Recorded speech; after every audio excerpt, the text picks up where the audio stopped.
ਅੰਤਰ ਅਗਨ ਬਾਹਰ ਦੁਬਾਰਾ ਲੈ ਲਓ ਇਸ ਨੂੰ। ਬਾਹਰ ਗਿਆਨ ਧਿਆਨ ਇਸ਼ਨਾਨ ਹਾਂਜੀ ਅੰਤਰ ਵਿਆਪੈ ਲੋਭ ਸਵਾਨ। ਸਤਿਗੁਰੂ ਜੀ ਦੀ ਮਹਾਨ ਬਖਸ਼ਿਸ਼ ਕਿਰਪਾਲਤਾ ਨਾਲ ਚੌਥੀ ਅਸ਼ਟਪਦੀ ਦੇ ਪੰਜਵੇਂ ਪਦੇ ਦੀ ਇਸ ਪੰਕਤੀ ਦੀ ਵਿਚਾਰ ਅਤੇ ਉਚਾਰਨ ਦੀ ਸਾਂਝ ਪਾਤਸ਼ਾਹ ਜੀ ਨੇ ਆਪ ਬਖਸ਼ਿਸ਼ ਕਰਕੇ ਸਾਡੇ ਸਾਰਿਆਂ ਕੋਲੋਂ ਸੰਗਤ ਰੂਪ ਵਿੱਚ ਬੈਠ ਕੇ ਕੱਲ ਤੱਕ ਕਰਾਈ ਸੀ। ਬਾਹਰ ਭੇਖ ਅੰਤਰ ਮਲ ਮਾਇਆ ਛਪਸ ਨਾਹੇ ਕੱਛ ਕਰੈ ਛਪਾਇਆ। ਸਤਿਗੁਰੂ ਕਹਿੰਦੇ ਨੇ ਜਿਹੜੇ ਜੀਵ ਆਪਣੇ ਔਗਣਾਂ ਨੂੰ ਛੁਪਾਉਣ ਦੀ ਕੋਸ਼ਿਸ਼ ਕਰਦੇ ਨੇ, ਇੱਕ ਫਿਤਰਤ ਹੈ ਸਾਡੀ ਇਨਸਾਨੀਅਤ ਦੀ। ਬੰਦਾ ਹਮੇਸ਼ਾ ਆਪਣਾ ਔਗਣ ਛੁਪਾਣਾ ਚਾਹੁੰਦਾ ਹੈ ਤੇ ਤੁੱਛ ਮਾਤਰ ਗੁਣ ਵੀ ਕਿਸੇ ਅੱਗੇ ਪ੍ਰਗਟਾਉਣਾ ਚਾਹੁੰਦਾ ਹੈ। ਪਰ ਜਿਉਂ-ਜਿਉਂ ਇਹ ਗੁਰੂ ਦੀ ਸੰਗਤ ਵਿੱਚ ਆਉਂਦਾ ਹੈ, ਜਿਉਂ-ਜਿਉਂ ਸਤਿਗੁਰੂ ਇਸ ਬਿਰਤੀ ਨੂੰ ਅੰਤਰਮੁਖੀ ਬਖਸ਼ਦੇ ਨੇ, ਤਿਉਂ-ਤਿਉਂ ਇਸ ਦੀ ਜੀਵਨ ਦੀ ਸੋਚ ਬਦਲ ਜਾਂਦੀ ਹੈ। ਮੈਂ ਆਪ ਜੀ ਦੇ ਨਾਲ ਪਹਿਲਾਂ ਵੀ ਇਸ ਗੱਲ ਦੀ ਵਿਚਾਰ ਇੱਕ ਦੋ ਵਾਰੀ ਕੀਤੀ ਹੈ। ਸੰਸਾਰ ਵਿੱਚ ਜਦੋਂ ਬਾਜ਼ਾਰ ਦੀਆਂ ਦੁਕਾਨਾਂ ਸਵੇਰੇ ਖੁੱਲ੍ਹਦੀਆਂ ਨੇ, ਸਾਰੇ ਦੁਕਾਨਦਾਰ ਆਪਣੀ ਦੁਕਾਨ ਤੇ ਝਾੜੂ ਅੰਦਰ ਤੋਂ ਬਾਹਰ ਨੂੰ ਮਾਰਦੇ ਨੇ। ਪਰ ਜੇ ਤੁਸੀਂ ਧਿਆਨ ਨਾਲ ਕਦੀ ਦੇਖੋ, ਕੇਵਲ ਸਰਾਫ ਦੀ ਦੁਕਾਨ ਇੱਕ ਐਸੀ ਹੈ ਜਿਹੜੇ ਝਾੜੂ ਉਲਟਾ ਮਾਰਦੇ ਨੇ, ਅੰਦਰ ਨੂੰ ਮਾਰਦੇ ਨੇ। ਸਰਾਫ ਝਾੜੂ ਇਸ ਤਰ੍ਹਾਂ ਨਹੀਂ ਮਾਰਦੇ। ਬਾਕੀ ਦੀਆਂ ਦੁਕਾਨਾਂ ਵਾਲੇ ਹਮੇਸ਼ਾ ਝਾੜੂ ਅੰਦਰ ਤੋਂ ਬਾਹਰ ਨੂੰ ਮਾਰਦੇ ਨੇ। ਆਪਣਾ ਜਿੰਨਾ ਵੀ ਗੰਦ ਕੂੜਾ ਹੈ ਉਸ ਨੂੰ ਬਾਹਰ ਵਾਲੇ ਪਾਸੇ ਲਿਆਉਂਦੇ ਨੇ। ਪਰ ਕੇਵਲ ਸਰਾਫ ਦੀ ਦੁਕਾਨ ਤੇ ਜਾ ਕੇ ਕਦੀ ਦੇਖ ਲੈਣਾ, ਉਹ ਝਾੜੂ ਅੰਦਰ ਨੂੰ ਮਾਰ ਕੇ ਇਕੱਠਾ ਕਰਦੇ ਨੇ। ਯਾਦ ਰੱਖਣਾ, ਜਦੋਂ ਗੁਰਸਿੱਖ ਗੁਰੂ ਦੀ ਸੰਗਤ ਵਿੱਚ ਆਉਂਦਾ ਹੈ, ਬਿਰਤੀ ਅੰਤਰਮੁਖੀ ਹੁੰਦੀ ਹੈ। ਇਹ ਆਪਣੇ ਅੰਦਰ ਨੂੰ ਝਾੜੂ ਮਾਰਦਾ ਹੈ ਦੂਸਰੇ ਦੇ ਗੁਣਾਂ ਦਾ। ਨਹੀਂ ਤੇ ਹੁੰਦਾ ਕੀ ਏ, ਬਾਹਰ ਨੂੰ ਝਾੜੂ ਮਾਰਦਾ, ਆਪਣੇ ਛੋਟੇ ਮੋਟੇ ਗੁਣ ਵੀ ਬਾਹਰ ਸੁੱਟ ਦਿੰਦਾ ਹੈ। ਗੁਰਸਿੱਖ ਹਮੇਸ਼ਾ ਅੰਤਰਮੁਖੀ ਹੋਏਗਾ ਤਾਂ ਹੀ ਇਸ ਨੂੰ ਕੁਝ ਪ੍ਰਾਪਤ ਹੋਏਗਾ। ਜਿੰਨਾ ਚਿਰ ਅੰਤਰਮੁਖੀ ਨਹੀਂ ਹੁੰਦਾ, ਇਸ ਦੀ ਬਿਰਤੀ ਅੰਤਰਮੁਖੀ ਨਹੀਂ ਹੁੰਦੀ, ਉਹਨਾਂ ਚਿਰ ਇਸ ਦੀ ਅਵਸਥਾ ਇਸ ਤਰ੍ਹਾਂ ਦੀ ਹੈ। ਗੁਰੂ ਅਮਰਦਾਸ ਸਾਹਿਬ ਪਾਤਸ਼ਾਹ ਕਹਿੰਦੇ ਨੇ, ਜਿਉਂ ਕਸਤੂਰੀ ਮਿਰਗ ਨਾ ਜਾਣੈ ਭਰਮ ਦਾ ਭਰਮ ਭੁਲਾਇਆ। ਜਿਸ ਤਰ੍ਹਾਂ ਹਿਰਨ ਦੀ ਨਾਭੀ ਵਿੱਚ ਕਸਤੂਰੀ ਹੈ, ਪਰ ਉਹ ਬਾਹਰ ਝਾੜੀਆਂ ਵਿੱਚ ਭੱਜਦਾ ਹੈ। ਤਾਂ ਹੀ ਸਤਿਗੁਰੂ ਕਹਿੰਦੇ ਨੇ, ਮਨ ਮੇਰਿਆ ਅੰਦਰ ਤੇਰਾ ਨਿਧਾਨ ਹੈ, ਬਾਹਰ ਵਸਤ ਨਾ ਪਾਲ। ਬਾਹਰੋਂ ਨਾ ਖੋਜੀ। ਜੇ ਤੂੰ ਬਾਹਰੋਂ ਖੋਜੇਗਾ, ਸਵਾਏ ਤੇਰੀ ਮਿਹਨਤ ਐਵੇਂ ਜਾਣਦੇ ਹੋਰ ਕੁਝ ਨਹੀਂ ਮਿਲੇਗਾ। ਜਿਹੜੇ ਲੋਕ ਗਿਆਨ ਨੂੰ, ਪਰਮੇਸ਼ਰ ਨੂੰ ਬਾਹਰੋਂ ਖੋਜਦੇ ਨੇ, ਇਹ ਤਾਂ ਵਿਸ਼ਾ ਹੀ ਅੰਤਰਮੁਖੀ ਹੈ ਸਾਰਾ। ਇਸ ਵਾਸਤੇ ਗੁਰਦੇਵ ਪਿਤਾ ਜੀ ਕਹਿ ਰਹੇ ਨੇ, ਤੇ ਜਿਉਂ-ਜਿਉਂ ਜੀਵ ਆਪਣੇ ਅੰਦਰ ਝਾਤੀ ਮਾਰਦਾ, ਤਿਉਂ-ਤਿਉਂ ਉਸਨੂੰ ਆਪਣੇ ਔਗਣ ਸਾਹਮਣੇ ਆਉਂਦੇ ਨੇ। ਫਿਰ ਜਿਉਂ-ਜਿਉਂ ਆਪਣੇ ਔਗਣ ਸਾਹਮਣੇ ਆਉਂਦੇ ਨੇ, ਤਿਉਂ-ਤਿਉਂ ਸਤਿਗੁਰੂ ਅੱਗੇ ਅਰਦਾਸ ਕਰਦਾ ਹੈ, ਪਾਤਸ਼ਾਹ ਕਿਰਪਾ ਕਰ, ਬਖਸ਼ਿਸ਼ ਕਰ। ਫਿਰ ਇਹ ਗੱਲ ਨਿਕਲਦੀ ਹੈ ਮੂੰਹ ਚੋਂ, ਹਮ ਅਵਗੁਣ ਭਰੇ ਏਕ ਗੁਣ ਨਾਹੀਂ। ਫਿਰ ਇਹ ਬਚਨ ਮੂੰਹ ਚੋਂ ਨਿਕਲਦੇ ਨੇ, ਜੇਤਾ ਸਮੁੰਦ ਸਾਗਰ ਨੀਰ ਭਰਿਆ, ਤੇਤੇ ਔਗਣ ਹਮਾਰੇ। ਫਿਰ ਇਹ ਬਚਨ ਮੂੰਹ ਚੋਂ ਨਿਕਲ ਜਾਣਗੇ, ਕਾਮ ਕ੍ਰੋਧ ਭਰੇ ਹਮ ਅਪਰਾਧੀ, ਕਿਆ ਮੂੰਹ ਲੈ ਬੋਲੈ ਨਾ ਹਮ ਗੁਣ ਨਾ ਸੇਵਾ ਸਾਧੀ। ਫਿਰ ਤੇ ਆਪਣੇ ਮੂੰਹ ਇਹ ਗੱਲ ਨਿਕਲੇਗੀ, ਰਾਖ ਲਿਹੋ ਹਮ ਤੇ ਬਿਗੜੀ। ਸਾਡੇ ਕੋਲੋਂ ਵਿਗੜੀ ਹੈ ਪਰਮੇਸ਼ਰ, ਤੂੰ ਤੇ ਕਦੀ ਵਿਗਾੜੀ ਨਹੀਂ ਕਿਸੇ ਨਾਲ। ਵਿਗੜੀ ਸਾਡੇ ਵੱਲੋਂ ਹੈ, ਤੂੰ ਨਹੀਂ ਕਦੀ ਕਿਸੇ ਨਾਲ ਵਿਗਾੜੀ ਅੱਜ ਤੱਕ।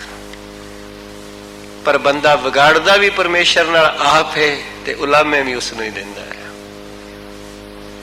ਕੁਕਰਮ ਵੀ ਆਪ ਕਰਦੇ ਆ ਤੇ ਉਲਾਮੇ ਵੀ ਦੁੱਖਾਂ ਦੇ ਉਹਨੂੰ ਦਿੰਦੇ ਆ। ਤੂੰ ਸਾਨੂੰ ਦੁਖੀ ਕਰ ਰਿਹਾ। ਤਾਂ ਸਤਿਗੁਰੂ ਕਹਿ ਰਹੇ ਨੇ, ਬਖਸ਼ਿਸ਼ ਕਰ ਰਹੇ ਨੇ। ਸਤਿਗੁਰੂ ਬਖਸ਼ਿਸ਼ ਕਰ ਦੇਣ, ਕਿਰਪਾ ਕਰ ਦੇਣ।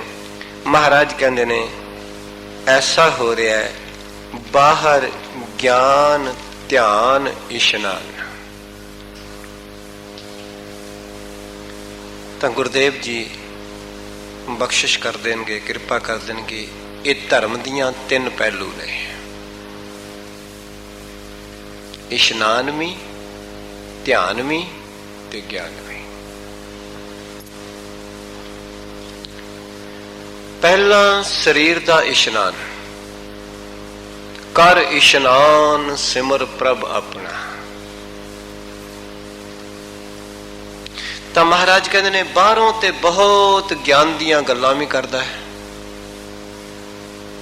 ਤੇ ਅੱਖਾਂ ਮੀਟ ਕੇ ਸਮਾਧੀਆਂ ਵੀ ਲਾਂਦਾ ਹੈ ਤੇ ਤੀਰਥਾਂ ਦੇ ਇਸ਼ਨਾਨ ਦੀ ਗੱਲ ਵੀ ਕਰਦਾ ਹੈ, ਪਰ ਅੰਦਰ ਕੀ ਹੈ?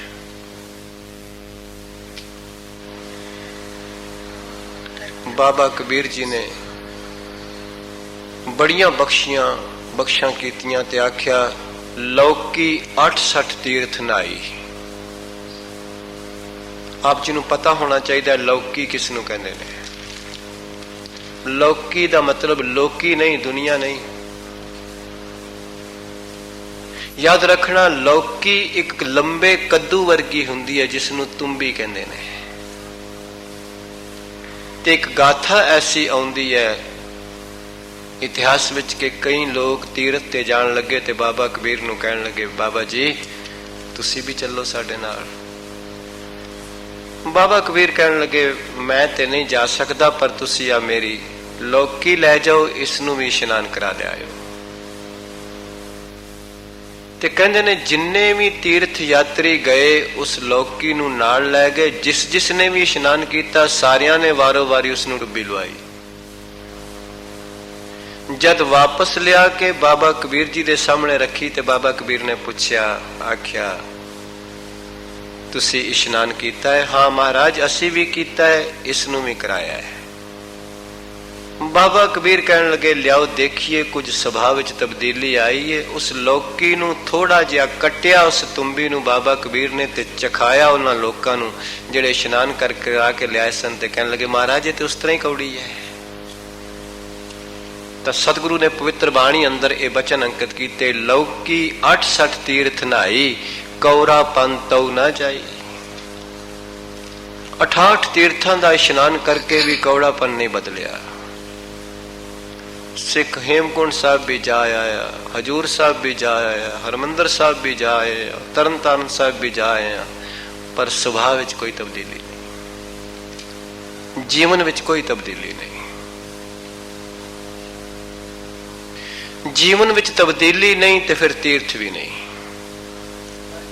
ਤਾਂ ਮਹਾਰਾਜ ਨੇ ਤਾਂ ਹੀ ਆਖਿਆ ਤੀਰਥ ਨਾਵਨ ਜਾਉ, ਤੀਰਥ ਨਾਮ ਹੈ, ਤੀਰਥ ਸ਼ਬਦ ਵਿਚਾਰ ਅੰਤਰ ਗਿਆਨ ਹੈ। ਤਾਂ ਗੁਰੂ ਸਾਹਿਬ ਕਹਿ ਰਹੇ ਨੇ ਬਾਹਰੋਂ ਤੇ ਬੜੀਆਂ ਗਿਆਨ ਦੀਆਂ ਗੱਲਾਂ ਹੋ ਰਹੀਆਂ ਨੇ, ਬਾਹਰੋਂ ਤੇ ਸਮਾਧੀਆਂ ਦੀਆਂ ਗੱਲਾਂ ਹੋ ਰਹੀਆਂ ਨੇ, ਅੱਖਾਂ ਮੀਟ ਕੇ ਬੈਠੇ ਹੋਏ ਨੇ, ਤੀਰਥ ਇਸ਼ਨਾਨ ਵੀ ਬੜੇ ਕੀਤੇ ਨੇ, ਪਰ ਹਾਲੀ ਅੰਦਰ ਕੀਏ? ਅੰਤਰ ਵਿਆਪੈ ਲੋਭ ਸੁਆਨ। ਸੁਆਨ ਕਹਿੰਦੇ ਨੇ ਕੁੱਤੇ ਨੂੰ। ਸਤਿਗੁਰੂ ਕਹਿ ਰਹੇ ਨੇ ਅੰਦਰ ਤੇ ਲੋਭ ਰੂਪੀ ਕੁੱਤਾ ਹੈ, ਭੌਂਕ ਰਿਹਾ ਹੈ। ਤਾਂ ਗੁਰਦੇਵ ਕਿਰਪਾ ਕਰਦੇ ਨੇ, ਬਖਸ਼ਿਸ਼ ਕਰਦੇ ਨੇ। ਬਾਬਾ ਫਰੀਦ ਨੇ ਇੱਕ ਬਚਨ ਕਹੇ ਨੇ ਬੜੇ ਕਮਾਲ ਦੇ। ਬਾਬਾ ਫਰੀਦ ਕਹਿੰਦੇ ਨੇ ਕੰਧ ਮਸੱਲਾ, ਕੰਨ ਮਸੱਲਾ ਸੂਫ ਗਲ, ਦਿਲ ਕਾਤੀ ਗੁੜਬਾਤ। ਦੱਸ ਦਿਓ ਬੇਟਾ, ਇਹਨਾਂ ਨੂੰ ਪੁੱਛਣਾ ਚਾਹੁੰਦੇ ਨੇ ਸ਼ਾਇਦ। ਯਾਦ ਰੱਖਣਾ, ਕੰਨ ਦਾ ਮਤਲਬ ਹੈ ਕੰਨਾ, ਕੰਧਾ, ਮੋਢਾ।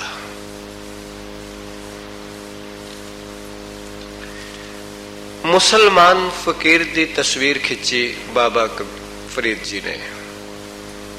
ਆਖਿਆ ਮੋਢੇ ਤੇ ਮੁਸੱਲਾ ਵੀ ਧਰਿਆ, ਜਿਸ ਨੂੰ ਵਿਛਾ ਕੇ ਮਸੀਤ ਕਰੀ ਦੀ ਹੈ।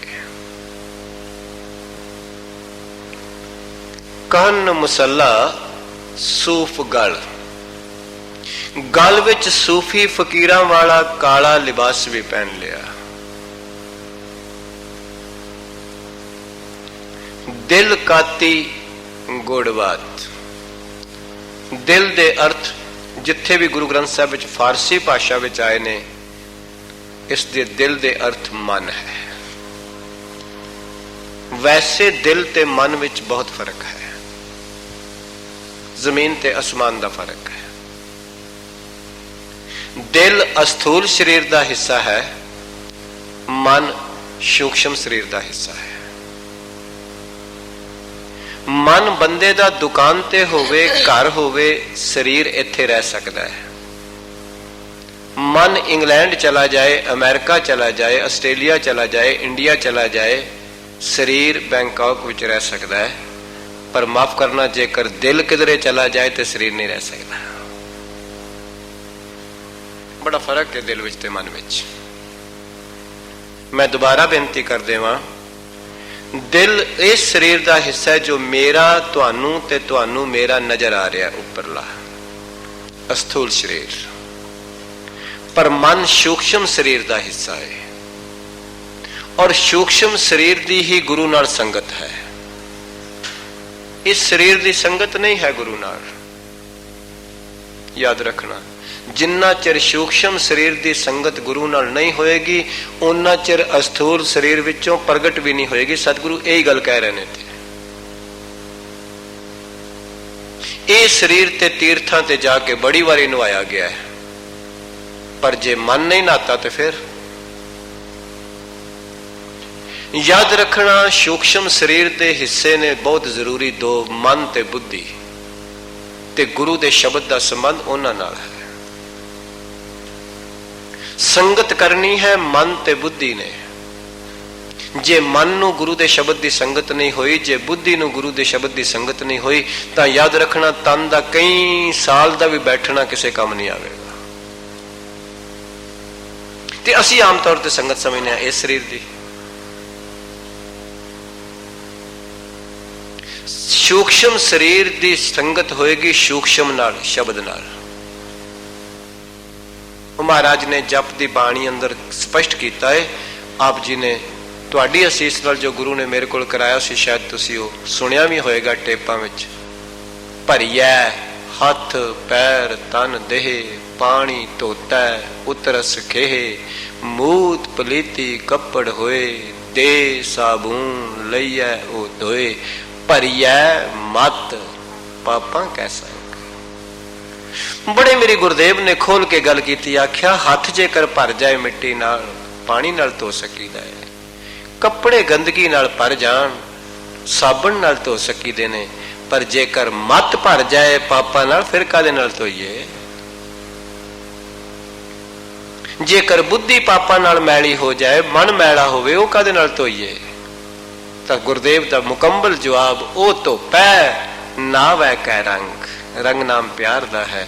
ਨਾਮ ਨਾਲ ਪਿਆਰ ਕਰੇਗਾ, ਸ਼ਬਦ ਨਾਲ ਪਿਆਰ ਕਰੇਗਾ, ਯਾਦ ਰੱਖੀ ਜ਼ਰੂਰ ਧੁੱਪ ਜਾਏਗੀ ਇੱਕ ਦਿਨ। ਬੁੱਧੀ ਵੀ ਧੁੱਪ ਜਾਏਗੀ, ਮਨ ਵੀ ਧੁੱਪ ਜਾਏਗਾ। ਤਾਂ ਗੁਰੂ ਸਾਹਿਬ ਇਹ ਕਹਿ ਰਹੇ ਨੇ, ਬਖਸ਼ਿਸ਼ ਇਹ ਕਰ ਰਹੇ ਨੇ। ਮਹਾਰਾਜ ਕਹਿੰਦੇ ਨੇ, ਬਾਹਰੋਂ ਸਰੀਰ ਦੇ ਚਿੰਨ੍ਹਾਂ ਤੋਂ ਤੇ ਲੱਗਦਾ ਹੈ ਬੜਾ ਗਿਆਨੀ ਹੈ, ਮੂੰਹ ਚੋਂ ਬੋਲ ਬੋਲਦਾ। ਬਾਬਾ ਫਰੀਦ ਕਹਿ ਰਹੇ ਨੇ, ਕੰਨ ਮੁਸੱਲਾ, ਸੂਫ ਗਲ, ਦਿਲ ਕਾਤੀ। ਦਿਲ ਦੇ ਅਰਥ ਨੇ ਮਨ, ਤੇ ਕਾਤੀ ਕਹਿੰਦੇ ਨੇ ਕੈਂਚੀ ਨੂੰ। ਸਤਿਗੁਰੂ ਕਹਿੰਦੇ ਮਨ ਵਿੱਚ ਤੇ ਹਾਲੀ ਦਵੈਤ ਹੈ, ਕੈਂਚੀ ਹੈ, ਈਰਖਾ ਹੈ, ਦੋ ਕਰਨ ਵਾਲੀ ਬਿਰਤੀ ਹੈ। ਦਿਲ ਕਾਤੀ,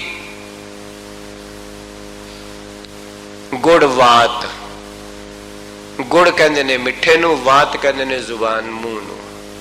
ਮੂੰਹ ਵਿੱਚੋਂ ਮਿੱਠੀਆਂ ਮਿੱਠੀਆਂ ਗੱਲਾਂ ਕਰ ਲੈਣੀਆਂ, ਤੇ ਦਿਲ ਵਿੱਚ ਤੇ ਨਫ਼ਰਤ ਈਰਖਾ ਹੈ ਮਨ ਵਿੱਚ। ਤੇ ਕੀ ਹੈ? ਸਤਿਗੁਰ ਕਹਿੰਦੇ ਤੇ ਬਾਹਰ ਦਾ ਹੀ ਗਿਆਨ ਹੈ, ਬਾਹਰ ਹੀ ਧਿਆਨ ਹੈ, ਸਮਾਧੀ ਹੈ, ਬਾਹਰ ਦਾ ਇਸ਼ਨਾਨ ਹੈ।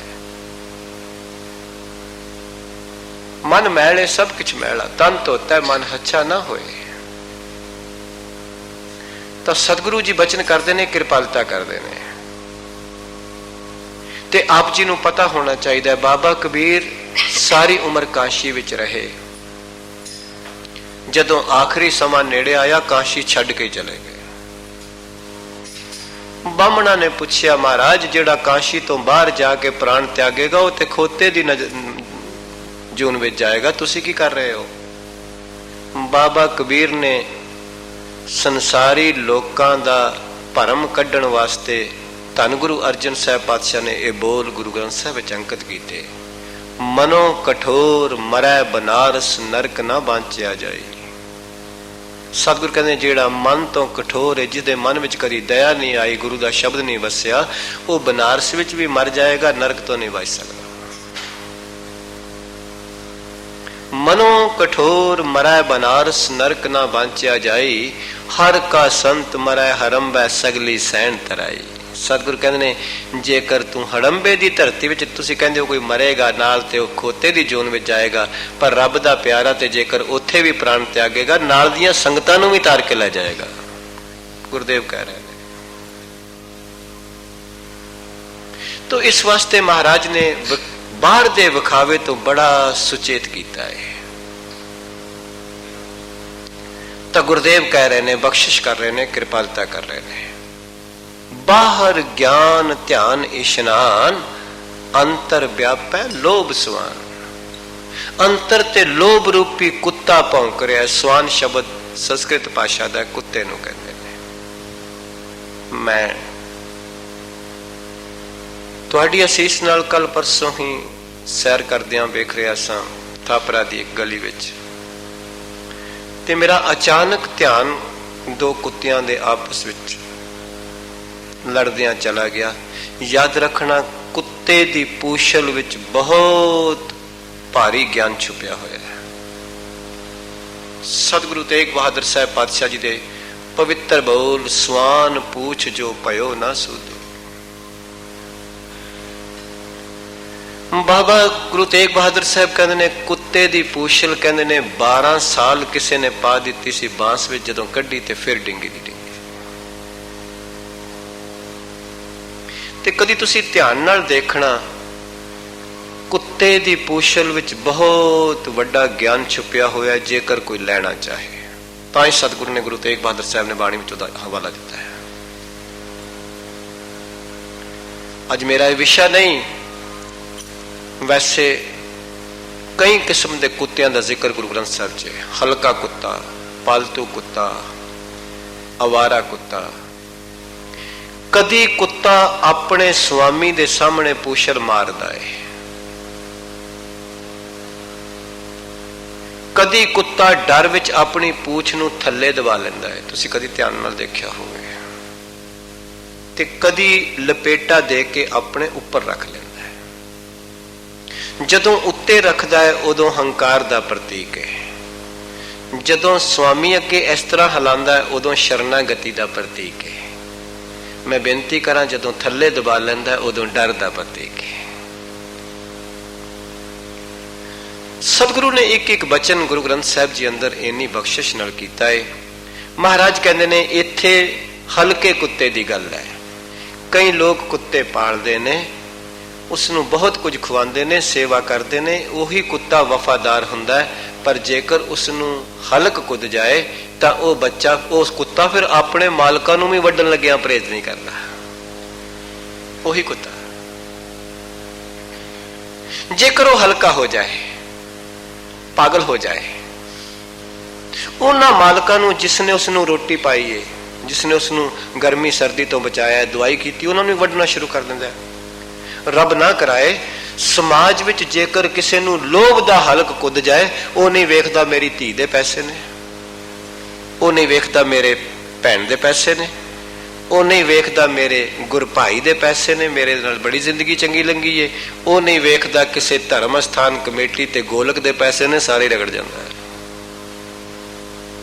ਸਤਿਗੁਰੂ ਨੇ ਪਾਵਨ ਬਾਣੀ ਵਿੱਚ ਬਖਸ਼ਿਸ਼ ਕੀਤਾ, ਜਿਉਂ ਕੂਕਰ ਹਰਕਾਇਆ। ਗੁਰਦੇਵ ਕਹਿੰਦੇ ਨੇ, ਮਹਾਰਾਜ ਕਹਿੰਦੇ ਨੇ, ਬਾਹਰ ਤੇ ਬੜੀਆਂ ਗਿਆਨ ਦੀਆਂ ਗੱਲਾਂ ਨੇ, ਬੜੀਆਂ ਸਮਾਧੀਆਂ ਨੇ ਤੇ ਬੜੇ ਤੀਰਥ ਇਸ਼ਨਾਨਾਂ ਦੀ ਗੱਲ ਹੈ, ਪਰ ਅੰਦਰ ਕੀ ਅੰਤਰ ਵਿਆਪੈ ਲੋਭ ਸਵਾਨ। ਅੰਦਰ ਤੇ ਲੋਭ ਰੂਪੀ ਕੁੱਤਾ ਭੌਂਕ ਰਿਹਾ ਹੈ।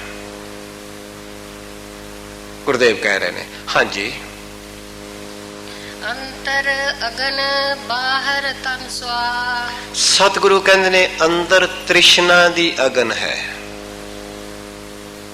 ਆਪ ਜੀ ਨੂੰ ਪਤਾ ਹੋਣਾ ਚਾਹੀਦਾ ਹੈ, ਗੋਰਖਨਾਥ ਦੇ ਜੋਗੀ ਆਪਣੇ ਪਿੰਡੇ ਤੇ ਸੁਆ ਮਲਦੇ ਨੇ। ਐਸੇ ਕਈ ਅਵਧੂਤ ਸਾਧੂ ਦਾਸ ਨੇ ਵੇਖੇ ਨੇ ਜਿਹੜੇ ਪਿੰਡੇ ਤੇ ਸੁਆ ਮਲਦੇ ਨੇ। ਉਹਨਾਂ ਨੂੰ ਪੁੱਛਿਆ ਜਾਏ ਇਹ ਸੁਆ ਤੁਸੀਂ ਕਿਉਂ ਮਲਦੇ ਹੋ, ਇਸ ਦਾ ਜ਼ਿਕਰ ਜਪਜੀ ਸਾਹਿਬ ਜੀ ਅੰਦਰ ਧੰਨ ਗੁਰੂ ਨਾਨਕ ਪਾਤਸ਼ਾਹ ਨੇ ਬਾਣੀ ਵਿੱਚ ਬਖਸ਼ਿਸ਼ ਕੀਤਾ ਹੈ। ਪਾਤਸ਼ਾਹ ਕਹਿੰਦੇ ਨੇ ਮੁੰਦਾ ਸੰਤੋਖ ਸਰਮ ਪਤ ਝੋਲੀ ਧਿਆਨ ਕੀ ਕਰੇ ਬਭੂਤ। ਵਿਭੂਤੀ ਸੁਆ ਨੂੰ ਕਹਿੰਦੇ ਨੇ।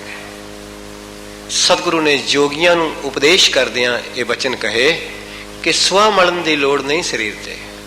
ਉਹਨਾਂ ਨੂੰ ਪੁੱਛਿਆ ਜਾਏ ਨਾ ਤੁਸੀਂ ਸੁਆ ਕਿਉਂ ਮਲਦੇ ਹੋ, ਤਾਂ ਉਹ ਜਵਾਬ ਦਿੰਦੇ ਨੇ ਅਸੀਂ ਸੰਸਾਰ ਨੂੰ ਸੁਆ ਸਮਝਦੇ ਹਾਂ ਤੇ ਅਸੀਂ ਸ਼ਾਂਤ ਹੋ ਗਏ, ਸਾਡਾ ਮਨ ਟਿਕ ਗਿਆ ਹੈ। ਪਰ ਗੁਰੂ ਅਰਜਨ ਸਾਹਿਬ ਪਾਤਸ਼ਾਹ ਕਹਿੰਦੇ ਨੇ ਅੰਦਰ ਤੇ ਵਾਸ਼ਨਾਵਾਂ ਤੇ ਤ੍ਰਿਸ਼ਨਾ ਦੀ ਅਗਨੀ ਬਲ ਰਹੀ ਏ ਤੇ ਬਾਹਰ ਕੇਵਲ ਤਨ ਤੇ ਸੁਆ ਮਲਣ ਨਾਲ ਕੀ ਬਣੇਗਾ। ਅੰਤਰ ਅਗਨ ਬਾਹਰ ਤਨ ਸੁਆਹ। ਬਾਹਰੋਂ ਤਨ ਤੇ ਸੁਆ ਮਲੀ ਹੋਈ ਏ, ਉਪਰਾਮਤਾ ਧਾਰਨ ਕਰੀ ਬੈਠਾ ਹੈ, ਵੈਰਾਗ ਧਾਰਨ ਕਰੀ ਬੈਠਾ ਹੈ, ਸ਼ਾਂਤ ਤੇ ਸਹਿਜ ਅਵਸਥਾ ਬਣਾਈ ਬੈਠਾ ਹੈ। ਪਰ ਸਤਿਗੁਰੂ ਕਹਿੰਦੇ ਨੇ ਅੰਦਰ ਤੇ ਲੋਭ ਦੀ ਅਗਨੀ ਬਲ ਰਹੀ ਹੈ, ਭਾਂਬੜ ਮੱਚੇ ਨੇ। 12 ਫਿਰਕੇ ਨੇ ਗੋਰਖਨਾਥ ਮਤ ਦੇ। ਅੱਜ ਤੇ ਸਮਾਂ ਨਹੀਂ, 12 ਲਫ਼ਜ਼ ਦੀ ਬੜੀ ਮਹਾਨਤਾ ਹੈ ਸ਼ਾਸਤਰਾਂ ਵਿੱਚ, ਗੁਰੂ ਗ੍ਰੰਥ ਸਾਹਿਬ ਜੀ ਦੀ ਪਵਿੱਤਰ ਬਾਣੀ ਅੰਦਰ। ਸੋਨਾ 12 ਵੰਨੀ ਦਾ ਹੋ ਜਾਂਦਾ ਹੈ ਤੇ ਸ਼ੁੱਧ ਹੋ ਜਾਂਦਾ ਹੈ, ਪਾਸੇ ਦਾ ਸੋਨਾ ਉਸ ਨੂੰ ਲੋਕ ਕਹਿ ਦਿੰਦੇ ਨੇ।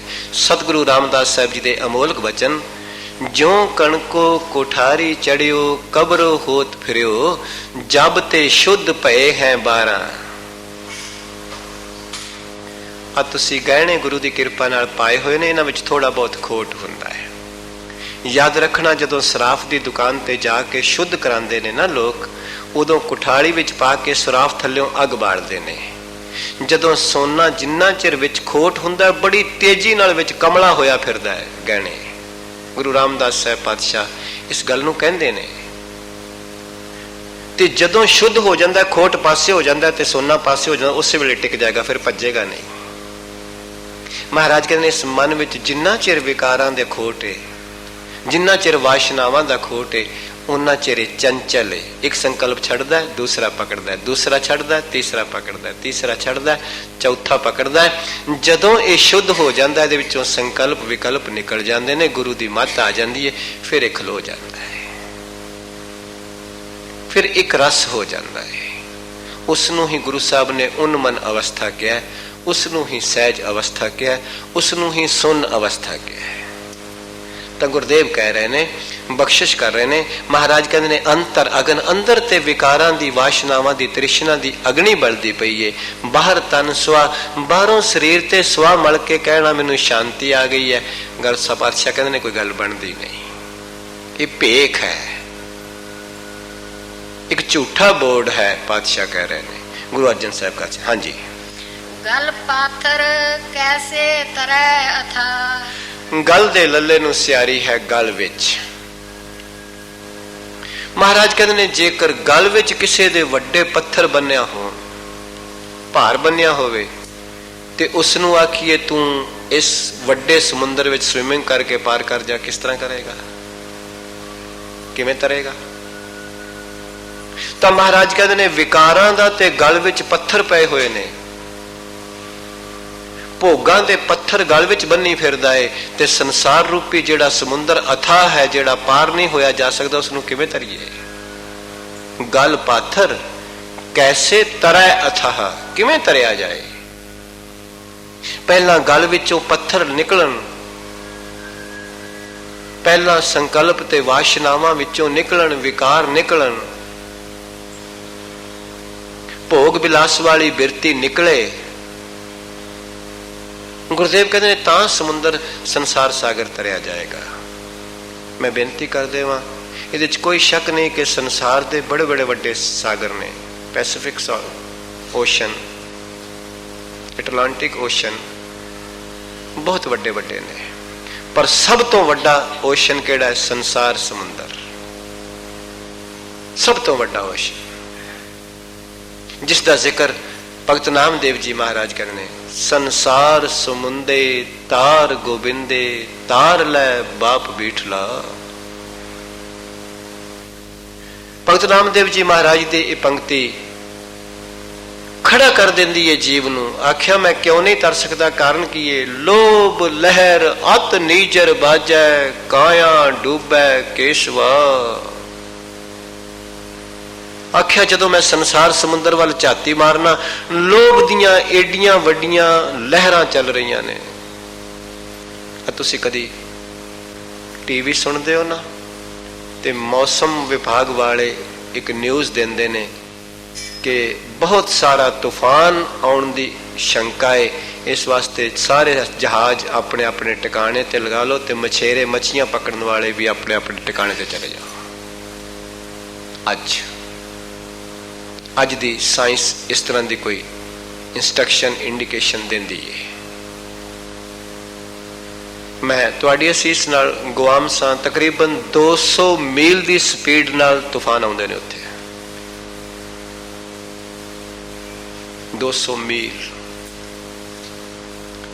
ਪਰ ਭਗਤ ਨਾਮਦੇਵ ਜੀ ਮਹਾਰਾਜ ਕਹਿੰਦੇ ਨੇ ਸੰਸਾਰ ਵਿੱਚ ਕਿਸ ਤਰ੍ਹਾਂ ਦੇ ਤੂਫਾਨ ਆ ਰਹੇ ਨੇ। ਲੋਭ ਲਹਿਰ ਅਤ ਨੀਜਰ ਬਾਜੈ।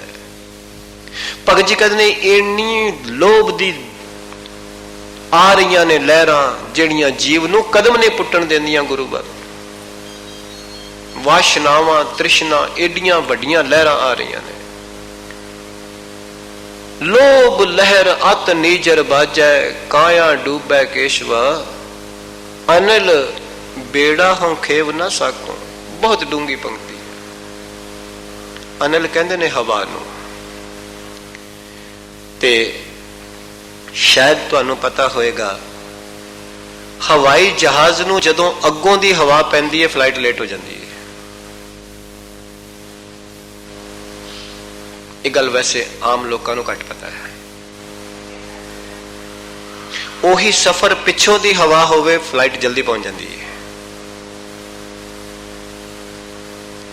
ਤੁਸੀਂ ਸ਼ਾਇਦ ਬਚਪਨ ਵਿੱਚ ਉਹ ਸਮਾਂ ਵੇਖਿਆ ਹੋਵੇ, ਕਦੀ ਸਾਈਕਲ ਚਲਾਉਂਦਿਆਂ ਪਿੱਛੋਂ ਦੀ ਹਵਾ ਹੋਵੇ ਤਾਂ ਪੈਡਲ ਵੀ ਮਾਰਨ ਦੀ ਲੋੜ ਨਹੀਂ ਸੀ ਪੈਂਦੀ, ਪਰ ਜੇਕਰ ਅੱਗੋਂ ਦੀ ਹਵਾ ਹੋਵੇ ਫਿਰ ਤੇ ਬੰਦਾ ਕਹਿੰਦਾ ਟੁਰ ਕੇ ਜਾਣਾ ਸੌਖਾ ਹੈ ਸਾਈਕਲ ਚਲਾਉਣ ਨਾਲੋਂ। ਭਗਤ ਜੀ ਕਹਿ ਰਹੇ ਨੇ ਮੇਰੇ ਮਾਲਕ ਮੈਂ ਕਰਾਂ ਕਿ ਮੇਰਾ ਜੀ ਕਰਦਾ ਮੈਂ ਤੇਰੇ ਵਾਲੇ ਪਾਸੇ ਆਵਾਂ, ਪਰ ਅਨਲ ਮੈਨੇ ਹਵਾ, ਵਿਕਾਰਾਂ ਦੀ ਹਵਾ ਅੱਗੋਂ ਇੰਨੀ ਜ਼ੋਰ ਦੀ ਪੈ ਰਹੀ ਹੈ। ਬੇੜਾ ਹੋਂ ਖੇਵ ਨਾ ਸਾਕੂ। ਮੈਂ ਆਪਣੀ ਜ਼ਿੰਦਗੀ ਦਾ ਬੇੜਾ ਤੇਰੇ ਵੱਲ ਟੋਰ ਹੀ ਨਹੀਂ ਸਕਦਾ, ਮੇਰੇ ਤੇ ਕਿਰਪਾ ਕਰ। ਕਿੰਨੀ ਗਹਿਰਾਈ ਨਾਲ ਭਗਤਾਂ ਨੇ ਬਖਸ਼ਿਸ਼ ਕੀਤੀ। ਅਨਲ ਬੇੜਾ ਹੋਂ ਖੇਵ ਨਾ ਸਾਕੂ, ਤੇਰਾ ਪਾਰ ਨਾ ਪਾਇਆ ਬੀਠਲਾ। ਹੋ ਦਿਆਲ ਸਤਿਗੁਰ ਮੇਲ ਤੂੰ ਮੋਕੋ। ਕਿਰਪਾ ਕਰ ਮੈਨੂੰ ਪੂਰਨ ਗੁਰੂ ਮਿਲਾ, ਮੇਰੀ ਜ਼ਿੰਦਗੀ ਦੀ ਨੌਕਾ ਪਾਰ ਹੋ ਸਕੇ ਮੇਰੇ ਬਾਲਕ, ਮੇਰੀ ਇਹ ਜ਼ਿੰਦਗੀ ਸਫਲ ਹੋ ਸਕੇ, ਮੇਰੇ ਤੇ ਕਿਰਪਾ ਕਰ ਦੇ, ਮੇਰੇ ਤੇ ਬਖਸ਼ਿਸ਼ ਕਰ ਦੇ। ਤਾਂ ਗੁਰੂ ਸਾਹਿਬ ਕਹਿ ਰਹੇ ਨੇ, ਬਖਸ਼ਿਸ਼ ਕਰ ਰਹੇ ਨੇ। ਬਹੁਤ ਡਰਾਵਣਾ ਸੰਸਾਰ ਸਮੁੰਦਰ ਹੈ ਜਿਹਦੇ ਵਿੱਚ ਤ੍ਰਿਸ਼ਨਾ ਦੀ ਅੱਗ ਬਲ ਰਹੀ ਹੈ। ਗੁਰੂ ਨਾਨਕ ਸਾਹਿਬ ਜੀ ਦੇ ਬਚਨ ਆਪ ਜੀ ਰੋਜ਼ ਪੜ੍ਹਦੇ ਹੋ। ਤਿਤ ਸਰਵੜੈ ਭਈ ਲੈ ਨਿਵਾਸਾ, ਪਾਣੀ ਪਾਵਕ ਤਿਨ ਹੈ ਕੀਆ। ਇਸ ਸਮੁੰਦਰ ਦੇ ਵਿੱਚ ਪਾਣੀ ਦੀ ਜਗ੍ਹਾ ਅੱਗ ਬਲਦੀ ਹੈ ਬਈ। ਤੇ ਚਿੱਕੜ ਕਾਹਦਾ ਹੈ? ਪੰਕਜ ਮੋਹ ਪੱਗ ਨਹੀਂ ਚੱਲ। ਮੋਹ ਦਾ ਚਿੱਕੜ ਹੈ ਇਸ ਸੰਸਾਰ ਰੂਪੀ ਸਮੁੰਦਰ ਵਿੱਚ। ਬੰਦਾ ਦਲਦਲ ਵਿੱਚ ਫਸਿਆ ਜਾਂਦਾ ਹੈ, ਜਿਉਂ ਜਿਉਂ ਸਮਝਦਾ ਪੈਰ ਉੱਤੇ ਚੁੱਕਾ ਸਗੋਂ ਥੱਲੇ ਜਾਂਦਾ ਹੈ। ਪੰਕਜ ਮੋਹ ਪੱਗ ਨਹੀਂ ਚੱਲਦਾ, ਪੈਰ ਵਿੱਚੋਂ ਨਿਕਲਦਾ ਹੀ ਨਹੀਂ।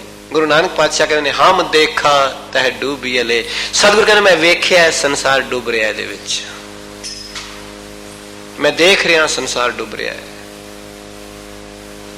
ਕਦੀ ਗੁਰੂ ਨਾਨਕ ਸਾਹਿਬ ਪਾਤਸ਼ਾਹ ਜੀ ਦੀ ਪਾਵਨ ਪਵਿੱਤਰ ਬਾਣੀ ਵਿਚਾਰ ਕੇ ਇੱਕ ਪੰਕਤੀ ਵੀ ਸਿੱਖ ਪੜ੍ਹ ਲਵੇ ਰੋਜ਼, ਉਹ ਇੱਕ ਪੰਕਤੀ ਵੀ ਜੀਵਨ ਬਦਲੇਗੀ ਜ਼ਰੂਰ, ਪਰ ਵਿਚਾਰ ਕੇ ਪੜ੍ਹੀ ਹੋਈ। ਤਾਂ ਗੁਰੂ ਸਾਹਿਬ ਕਹਿੰਦੇ ਨੇ ਗਲ ਪਾਥਰ, ਗਲ ਦੇ ਲੱਲੇ ਨੂੰ ਸਿਆਰੀ ਗਲ ਵਿੱਚ ਤਾਂ ਭਾਰੇ ਪੱਥਰ ਲਟਕਾਏ ਹੋਣ ਤੇ ਸਤਿਗੁਰੂ ਕਹਿੰਦੇ ਕੈਸੇ ਤਰਿਆ ਥਾ, ਫਿਰ ਇਹ ਸੰਸਾਰ ਸਮੁੰਦਰ ਅਥਾਹ ਕਿਵੇਂ ਤਰਿਆ ਜਾਏ। ਹਾਂਜੀ, ਜਾਂ ਕੈ ਅੰਤਰ ਬਸੈ ਪ੍ਰਭ ਆਪ। ਗੁਰੂ ਸਾਹਿਬ ਬਖਸ਼ਿਸ਼ ਕਰ ਰਹੇ ਨੇ। ਮਹਾਰਾਜ ਕਹਿੰਦੇ ਹਾਂ, ਜਿਸ ਦੇ ਅੰਦਰ ਅੰਤਰ ਦੇ ਰਾਰੇ ਨੂੰ ਸਿਆਰੀ ਹੈ ਮਨ ਵਿੱਚ, ਜਿਸ ਦੇ ਮਨ ਵਿੱਚ ਹੈ ਪ੍ਰਭੂ ਤੂੰ ਆਪ ਵਸ ਜਾਏ, ਤੂੰ ਕਿਰਪਾ ਕਰੇ। ਅੱਜ ਜਿਤਨੇ ਵੀ ਪਾਠ ਕਰਨੇ, ਗੁਰਦੁਆਰੇ ਆਉਣਾ, ਕਥਾ ਸੁਣਨੀ, ਇਹਦਾ ਕੇਵਲ ਤੇ ਕੇਵਲ ਮਕਸਦ ਹੈ ਕਿ ਇਹ ਕਿਸੇ ਦਿਨ ਬੋਲ ਮਨ ਤੱਕ ਪਹੁੰਚ ਜਾਣ, ਇਹ ਬੋਲ ਕਿਸੇ ਦਿਨ ਬੁੱਧੀ ਤੱਕ ਪਹੁੰਚ ਜਾਣ। ਕੇਵਲ ਇਹ ਹੈ, ਪਰ ਮੁਸ਼ਕਲ ਤੇ ਹੈ ਇਹ ਬੋਲ ਕੇਵਲ ਕੰਨ ਰਸ ਰਹਿ ਗਏ ਨੇ। ਬਸ ਕੰਨ ਰਸ ਤੱਕ ਰਹਿ ਗਏ ਨੇ ਬੋਲ। ਇਸੇ ਕਰਕੇ ਬਾਣੀ ਦੀ ਪਾਰਸ ਕਲਾ ਵਰਤ ਨਹੀਂ ਰਹੀ। ਤੁਹਾਡੇ ਵਿੱਚੋਂ ਤੇ ਕਈ ਬਖਸ਼ੇ ਬੈਠੇ ਨੇ, ਮੈਂ ਆਪਣੀ ਗੱਲ ਕਰਦਾ, ਇਸੇ ਕਰਕੇ ਬਾਣੀ ਦੀ ਪਾਰਸ ਕਲਾ ਨਹੀਂ ਵਰਤ ਰਹੀ ਸਾਡੇ ਤੇ। ਕਿਉਂ? ਕਿਉਂਕਿ ਇਸ ਅਵਸਥਾ ਤੱਕ ਗੱਲ ਪਹੁੰਚ ਚੁੱਕੀ ਹੈ, पूछत पथक तय मार्ग ना तरह पग प्रीतम के देश कैसे बातन से जाइए। रोज राह ही पुछ तक रह गए, टुरे ते है ही नहीं। पूछत वैद ना खात औखद संयम से कैसे मिटा रोग सुख सहज समाई है। दवाई पुछी गई है, खादी भी नहीं, जे खादी ते परहेज नहीं की। तो गुरुदेव कह रहे ने फिर रोग किवें मिट सकता है। पातशाह कहते ने जे दवाई तू खाधी भी नहीं, जे खा ली ते परहेज नहीं किया। तो गुरुदेव कह रहे ने, बख्शिश कर रहे ने, कृपालता कह रहे ने। महाराज कहते ने जा कै अंतर बसै प्रभ आप, फिर उन्होंने मिलेगा कि नानक ते जन सहज समात। सतगुरु अर्जुन साहब कहते ने ओ जीव, ओ रब दे प्यारे, फिर जीव नहीं रहे, जन बन गए ने। जीव तो जदों भी जन बनेगा गुरु की किरपा नाल बनेगा, गुरु के शब्द नाल बनेगा, गुरु की मत नाल बनेगा। जन संसार नहीं कोई बना सकता। याद रखना, संसार जिन ते बना सकता, किसी नूं भूत ते बना सकता है। ते बाबा कबीर ने ते ये बख्शिश कीती है, रहमत कीती है। आख्या जिस घर विच कदी रब दी सेवा नहीं, गुरु दी गल नहीं, कबीर जै घर साध न सेविए हर की पूजा नाहे, ते घर मरहट सारंगे भूत बसै तिन माहे। बाबा कबीर कहते ने ओ ते कब्रिस्तान है घर, ते भूत उहदे विच वस रहे ने, जिथे कदी गुरु दी वडियाई नहीं हुई, परमेश्वर की सिफतो सलाह नहीं हुई। बाबा कबीर दे अमोलक वचन ने। इस वास्ते गुरुदेव कहते ने नानक ते जन सहज समात, ओ रब दे प्यारे। जन जदों बनाएगा गुरु का शब्द ही बनाएगा। किसी कागज की ताकत नहीं, बिना किसी गवर्नमेंट की मोहर तो सिक्का बन सके, नहीं है। किसी जीव की ताकत नहीं, वो गुरु की कृपा तो बगैर जन बन सके। तो जदों जन गुरु बना देगा, फिर महाराज कहते जन हुंदे किस तरह दे ने? ब्रह्म है जन, जन में पार ब्रह्म, एक है आप नहीं कछ परम। जन जिसनों भी बनाएगा पूर्ण गुरु बनाएगा। तो महाराज कहते ने ऐसे फिर जिन्हां दे अंदर प्रभु आप वस जाता है, नानक ते जन सहज समा। सहज नाम अडोलता दा है, ज्ञान दा है, उहदे विच सहजे ही समा जाते हैं, एक मिक हो जाते हैं। करो कृपा। हाँ जी।